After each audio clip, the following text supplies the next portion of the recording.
Assalamualaikum warahmatullahi wabarakatuh. Perkenalkan, nama saya Lilahni Dahonesa dengan NIM 23040306 dari Program Studi Bisnis Digital Universitas Syadzi Madani Tiga Raksa. Izinkan saya mempresentasikan ulang kajian tentang Sistem Informasi Manajemen. Konsep dasar Sistem Informasi Manajemen. Pengertian sistem informasi manajemen ditinjau menurut 3 fase. Yang pertama sistem, kedua informasi, dan yang ketiga manajemen. Definisi sistem. Definisi sistem adalah sekumpulan unsur, elemen atau kegiatan atau prosedur yang saling terpadu dan bekerja sama satu sama lain. Keberadaannya membentuk sebuah fungsi untuk mencapai tujuan. Sistem terbagi menjadi 2. Yang pertama tidak terkomputerisasi, yaitu brainware atau user. Yang kedua terkomputerisasi, yaitu hardware dan software. Hardware bisa berupa laptop, CPU, komputer, mouse, dan perangkat-perangkat keras lainnya. Sedangkan software itu yang di dalamnya, di dalam komputer sistemnya, bisa berupa aplikasi dan lainnya. Konsep dasar sistem ada 3. Yang pertama ada contohnya, ini sistem komputer. Unsurnya berupa keyboard, CPU, monitor, mouse, printer. Tujuannya untuk pengolahan data. Yang kedua, sistem tubuh. Unsur organ tubuh, panca indera. Tujuan kelangsungan hidup. Yang ketiga, sistem pabrik. Unsurnya orang, mesin, order. Tujuan produksi. Jadi ini tuh tanpa unsur-unsur ini gak akan bisa berjalan. Komputer tanpa keyboard, CPU, monitor gak akan bisa berjalan. Tubuh tanpa organ tubuh, panca indera juga. Sistem pabrik juga. Selanjutnya, kenalan sama karakteristik sistem. Yang pertama ada komponen. Komponen itu adalah bagian dari sistem, berupa benda, aturan, dan orang. Selanjutnya ada batas. Batas adalah yang membedakan dengan sistem lainnya. Terus ada lingkungan. Lingkungan itu yang berada di luar sistem dan mempengaruhi sistem. Terus ada penghubung. Penghubung adalah penghubung atau jembatan untuk menghubungi fungsi dan komponen, interface. Terus ada masukan, bahan untuk diolah lebih lanjut, jadinya input. Terus ada pengolahan, kegiatan memproses bahan. Terus ada keluaran atau output yang dihasilkan melalui pengolahan. Jadi output itu hasil dari input yang diolah menjadi output. Terus ada sasaran yang ingin dicapai, jangka pendek atau jangka panjang, objektif. Terus ada tujuan, pencapaian akhir. Ada kendali untuk menjaga sistem agar tetap berjalan sesuai rencana. Sama ada yang terakhir, umpan balik, mengukur operasional proses sistem atau feedback. Selanjutnya ada klasifikasi sistem, terbagi menjadi 4. Yang pertama ada sistem abstrak dan sistem fisik. Abstrak sistem yaitu yang tak tampak nyata seperti OS, program komputer. Jadi dia sistem yang ada di dalam komputer itu. Terus ada physical system yang tampak nyata seperti komputer manusia yang di luar sistemnya yang nyata. Terus ada sistem alamiah dan buatan.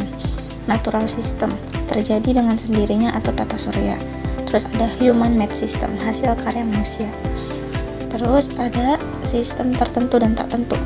Yang tertentu deterministic system, dia diprediksi dan dideteksi dengan pasti. Kayak ini contohnya, ini ada lampu lalu lintas kan, diprediksi dan dideteksi dengan pasti. Terus ada probabilistic system, prediksi tak pasti, ada probabilitas, kayak contohnya saham gitu. Pokoknya yang tak bisa diprediksi dan dideteksi dengan pasti. Terus ada sistem tertutup dan terbuka. Yang pertama closed system, tidak dipengaruhi luar, menerima masukan dan mengeluarkan dari yang tertentu aja. Terus ada juga open system, dipengaruhi luar, menerima dan mengeluarkan dari subsistem lain. Terus selanjutnya adalah definisi data. Yang tadi yang pertama itu definisi sistem, sekarang definisi data. Data adalah kenyataan yang menggambarkan suatu kejadian, event, dan kesatuan nyata, fact and entity, atau representasi dunia nyata yang mewakili suatu objek seperti manusia. Contohnya pegawai, mahasiswa, dan pelanggan. Terus hewan, peristiwa, konsep, keadaan, dan lain-lain yang direkam dalam bentuk angka, huruf, simbol, teks, gambar, bunyi, atau kombinasinya. Itu yang disebut sebagai data. Jenis-jenis data ada 5 berdasarkan yang pertama sifatnya, terbagi lagi menjadi ada kualitatif dan kuantitatif. Yang kedua sumbernya, primer dan sekunder. Yang ketiga waktunya, historis dan real time. Yang keempat bentuknya, terstruktur, tidak terstruktur, dan semi terstruktur. Yang kelima penggunaannya, statistika dan operasional. Kita bahas yang pertama, sifat kualitatif dan kuantitatif. Kualitatif itu berupa teks, gambar, suara, dan video. Sedangkan yang kuantitatif itu biasanya berupa angka, statistik, diagram, gitu-gitu. Nah, yang selanjutnya, sifat yang kedua adalah berdasarkan sumber primer dan sekunder. Yang primer itu adalah data dari sumber aslinya seperti hasil survei, wawancara, atau observasi langsung. Ini contoh gambarnya wawancara. Terus ada sekunder. Sekunder adalah data dari sumber kedua atau yang sudah ada seperti dari buku, laporan, atau database. Selanjutnya, yang ketiga, berdasarkan waktu, historis dan real time. Historis adalah data yang mengacu pada informasi dari masa lalu atau kejadian sebelumnya.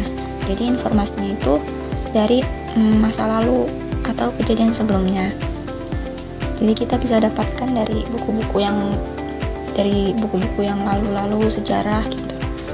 Terus yang real time diperoleh dan diolah secara langsung pada saat kejadian berlangsung. Datanya diambil dan diperoleh dan diolah secara langsung pada saat kejadian berlangsung. Yang keempat, sifat berdasarkan bentuk. Ada 3, terstruktur, tidak terstruktur, dan semi terstruktur. Yang terstruktur memiliki format tetap dan terorganisir dalam bentuk database seperti spreadsheet atau table SQL. Yang tidak terstruktur tidak memiliki format tetap seperti teks bebas, gambar, video, atau file audio. Dan yang semi terstruktur memiliki beberapa elemen terorganisir tapi tidak sepenuhnya sesuai dengan struktur table seperti data XML atau JSON. Dan berdasarkan sifatnya yang terakhir itu berdasarkan penggunaannya, statistika dan operasional. Statistika untuk analisis statistik dan penggambaran keputusan. Jadi datanya untuk analisis statistik. Yang kedua, operasional. Data operasi atau proses bisnis sehari-hari. Jadi datanya itu penggunaannya untuk operasi atau proses bisnis sehari-hari. Nah, itu tadi 5 jenis data berdasarkan sifatnya. Sekarang definisi informasi. Informasi, data yang telah diolah dan diorganisasi melalui suatu proses dengan maksud tertentu, atau kumpulan data yang telah diolah menjadi suatu hasil yang lebih berguna dan lebih berarti bagi si penerima informasi. Itu namanya informasi. Jadi datanya udah diolah dan bisa berguna bagi si penerima informasi. Kualitas informasi. Yang pertama adalah akurat. Informasi harus bebas dari kesalahan dan tidak bias atau menyesatkan. Dan kita juga sebagai penerima informasi harus bisa bijak dalam mengambil informasi. Memilah informasi dulu sebelum menjadi informasi bagi kita. Unsur yang harus ada ketika itu menjadi informasi yang akurat. Yang pertama ada completeness, ada correctness, dan ada security. Yang kedua, kualitas informasi ada tepat waktu. Informasi yang datang pada penerima tidak boleh terlambat, karena informasi yang terlambat sudah kurang berguna lagi. Yang ketiga, kualitas informasi yang ketiga ada relevan. Informasi harus sesuai dan memiliki manfaat bagi penerimanya. Jadi informasinya itu relevan. Terakhir ada ekonomis. Selanjutnya nilai informasi.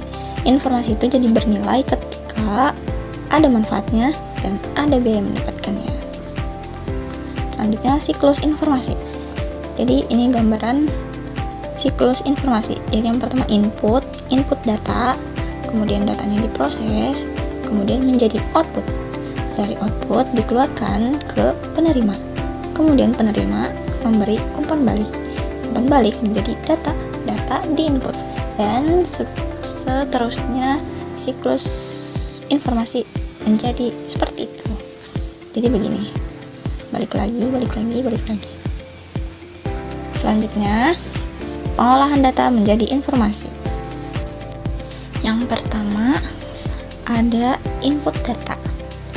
Jadi input data ini prosesnya atau pengolahannya mencatat transaksi, pengkodaan data, dan menyimpan data.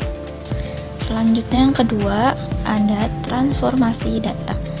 Yang pertama itu calculating atau perhitungan, terus summarizing atau ringkasan, dan classifying atau klasifikasi. Yang ketiga menjadikan output. Yang pertama ada displaying result, menampilkan hasil, reproducing atau reproduksi, dan telecommunicating atau telekomunikasi. Itu adalah proses pengolahan datanya menjadi informasi. Kemudian ada informasi dan tingkatan manajemen. Yang pertama ada informasi strategis atau keputusan jangka panjang. Yang kedua informasi taktis, keputusan jangka menengah. Dan yang ketiga informasi teknis, keperluan operasional sehari-hari. Ini tingkatan manajemen informasi dan tingkatan manajemen. Dan yang terakhir, perbedaan antara data dan informasi. Kalau data itu fakta mentah dan belum diproses, sedangkan informasi setelah data, yaitu data yang sudah diproses dan disusun sedemikian rupa sehingga memiliki makna bagi pengguna. Jadi ini perbedaan antara data dan informasi. Data itu mentahnya, informasi itu matangnya, dan sudah bisa dijadikan sebagai informasi bagi penerima atau pengguna. Sekian presentasi dari saya, kurang lebihnya mohon maaf. Terima kasih. Wassalamualaikum warahmatullahi wabarakatuh.